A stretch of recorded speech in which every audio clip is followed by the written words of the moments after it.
and thank you for joining us for this question and answer session today. My name's Amy Smith and I'm the Marketing Manager here at East Coast College.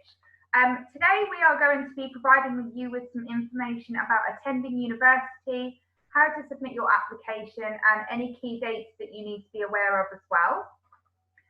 So we're going to be hearing from a few different panelists today. So we've got with us Marie Borrego, our Careers Advisor and Student Achievement Mentor, Eve Harrison, Student Achievement Mentor and UCAS Lead at Lowestoft Sixth Form College, Laura Davies, our NICO Higher Education Champion at Lowestoft Sixth Form College, Heather Connolly, our Careers Coach and UCAS Lead at our Lowestoft campus, Amy Ingram, the Careers Coach and UCAS Lead at our Great Yarmouth campus, and Dora Rook, our NICO Higher Education Champion at our Lowestoft and Great Yarmouth campuses.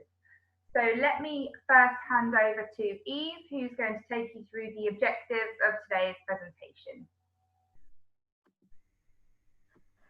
Hello everyone, so I'm Eve Harrison and I'm the UCAS Lead and Student Achievement Mentor at Lowestoft Sixth Form College. So today really we just wanted to answer some of your questions. So those of you that are considering university as a progression route, we want to answer how you make that application, how do you consider universities, all of those sorts of questions. We're hoping that we're going to be able to answer for you today. We want to also give you sort of a general overview of what UCAS is, what it looks like, and provide advice to you for how best to make a competitive application to those competitive universities, competitive courses. And then we just, we want to ensure that you're completely aware of all of the deadline dates ahead of applying to UCAS so that you're ready to make those next steps. So what I'm going to do is I'm going to hand you over to Laura Davies, who will take you through those key dates that you need to be aware of. So I'm Laura, Higher Education Champion at Lowestoft Sixth Form College. So there's lots of key dates for you guys to be aware of. So the UCAS cycle for applications to September 2021 opened on the 19th of May, so just gone. In order to submit your application, you can't submit it before the 8th of September, but you have between now and then to get going on your application and start writing your personal statement and do all of the research that you need to do. The internal deadline for East Coast College and Lowestoft Sixth Form is the 13th of November. And this is when we want you to have all of your applications finished and sent off by. If you don't get it sent off by this date, that is okay, but you will have less support from the SAMs and student coaches. The dedicated support will be up until the 13th of November. And then after that point, things get a little bit more hectic and a little bit more time consuming. If you are applying to a conservatoire, Oxbridge, or medicine or veterinary science or dentistry, you have an earlier deadline than this, and you will need to talk directly to your SAM or student coach in order to support you. I'm going to hand you over to Marie so that Marie can give you some lovely resources to help you. Hello everyone. So as Laura has said, we have resources that can help you to make decisions about the courses that you want to do. So at the end of the day, this is an opportunity to actually enjoy making a decision about the university courses that you wish to apply to. And these are the resources that can help you do this. So Informed Choices is a way of looking at subjects and seeing the subjects that you're studying and what is out there as far as degrees are concerned that actually will use some of the stuff you're studying, or could be brand new, totally different degree title to anything you've ever thought of, but does actually pick up your interest and your A-level or BTEC backgrounds, and you can have fun doing something different. Higher Ideas, if you're at Lowestoft Sixth Form College, is found on dashboard under quick links. This again is a way of looking at the 500+ courses that are out there so that you can find something that will really motivate you. UCAS have done the same thing with the UCAS Hub, and this is something that alongside applying to university, you can use the UCAS Hub to research degree courses that you may or may never have thought of, but actually they sound brilliant, and why shouldn't you have a go if you meet the entry criteria? So university, 3 to 5 years, sometimes even 7 years, but it will come to an end and you will be working, and you could be working for up to 40 years. So you want to make sure that the careers that you decide may be of interest to you are exactly what you want. So use the LMI for All salary calculator to look at salaries, to look at the need for these careers that you've thought of, and then you can start building up a picture of what is right for you. And at the end of this, you do need to remember that actually student finance is what will fund your education when it comes to degree courses. So go to the student finance website to have a look at what is available. So I'm going to hand over to Dora now to take you through some more information. Hi everyone. So following on from what Marie was talking about with resources, Applications Unlocked is really, really useful. It's been created by Nico, by other higher education champions, and it's all centered around your application. So there's a series of podcasts, webinars and downloadables. You'll also receive lots of support from other HECs, and these cover loads of different subjects, all based around your application. So this is a really good place to start. The link is on the slides, so check it out. I really recommend it. Now I'll pass on to Amy to go to some questions. Brilliant, thank you, Dora. So now we're going to ask some of the questions that you've previously sent in via social media before this presentation, and we'll see if we can answer these for you and give you some additional information. So the first question that we had through was, do I have to go to university? Who can help with this one? Hello, I can help with this one. I'm Amy, the UCAS lead at Great Yarmouth campus. Do you have to go to university? No, you have lots of choices, including apprenticeships and employment. However, there are many benefits of attending university. One of these is wider employment options. So it gives you a chance for a career, not just a job. And also graduate salaries are higher than someone who didn't attend university. The exact salary you can expect depends on what course you study. Thank you. Great, thank you.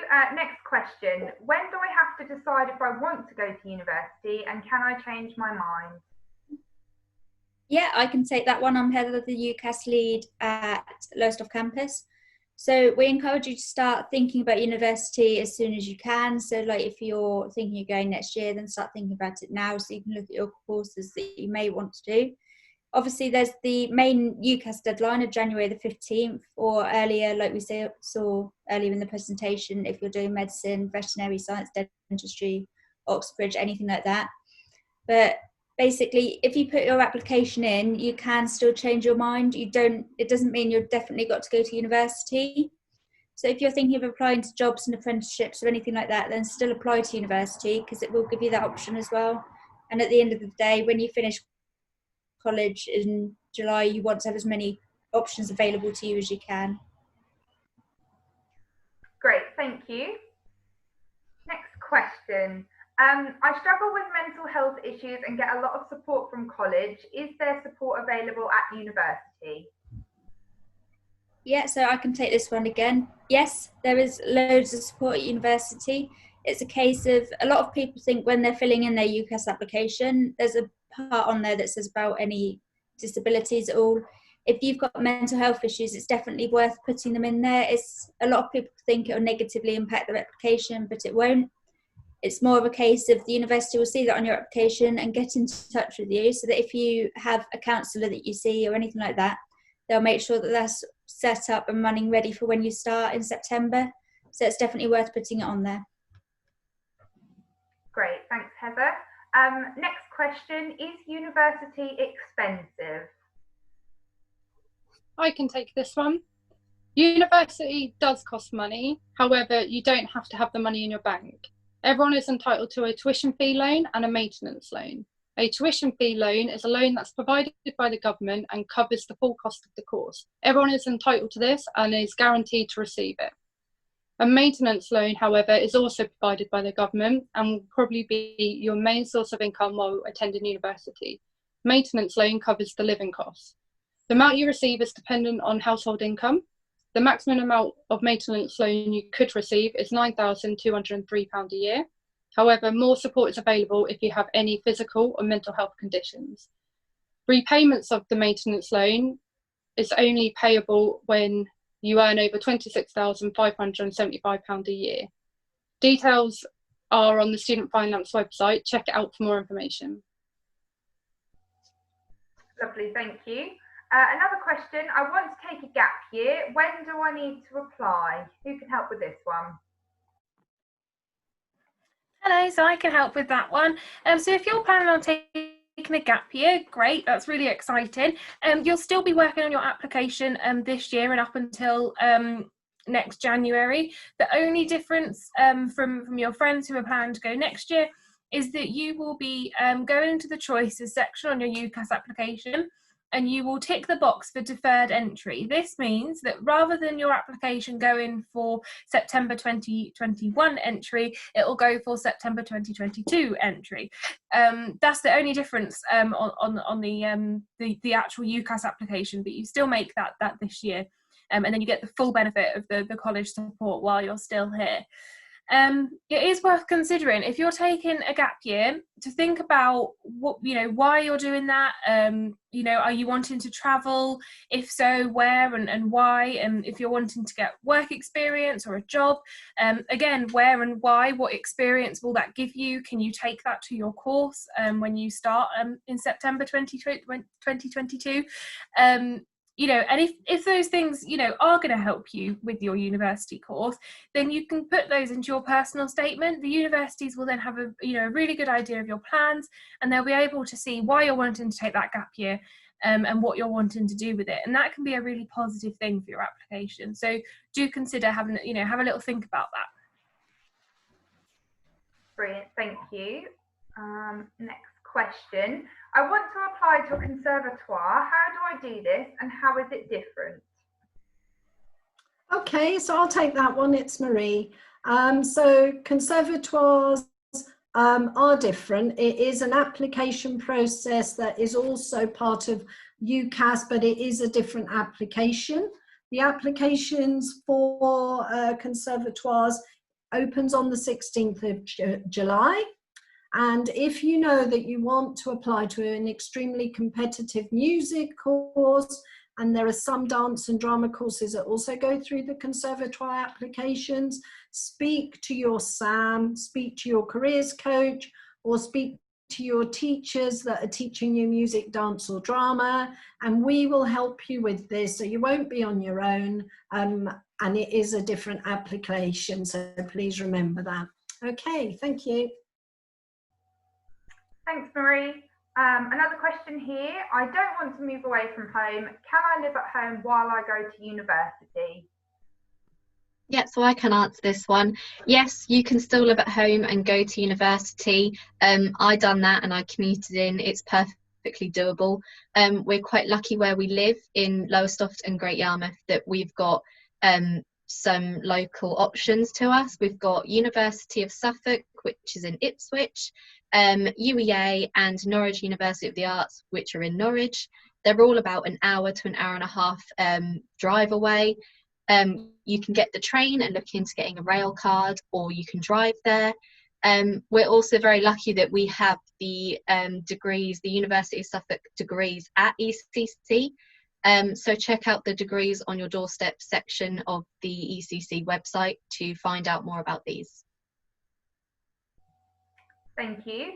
And our final question here, is writing a personal statement as difficult as people say? Who can help with that one? I'll answer this one. So a personal statement is a really important thing because it's your opportunity to sell what an amazing student you would be at university. It's never easy to write positively about yourself, but with enough time and planning, it should be fairly straightforward. Some of the resources that Marie mentioned earlier and the applications unlocked that Dora mentioned too are really useful for writing your personal statement. They will help you step by step in what to include and how to write positively about yourself. Remember, a personal statement is really your opportunity to shine, so it's important to take time to do it, and use this time over summer to the best of your ability to make sure you include everything that you can. Great, thank you. So that brings us to the end of our questions and the end of our presentation today, and we hope you found that useful. Remember, if you do need any further help, then please don't hesitate to get in touch. There's an email address on screen at the moment, herestohelp@eastcoast.ac.uk, where you can send any questions and someone will get back to you as soon as they can, or you can contact your SAM as well and they'll be more than happy to help. Thanks again, everyone.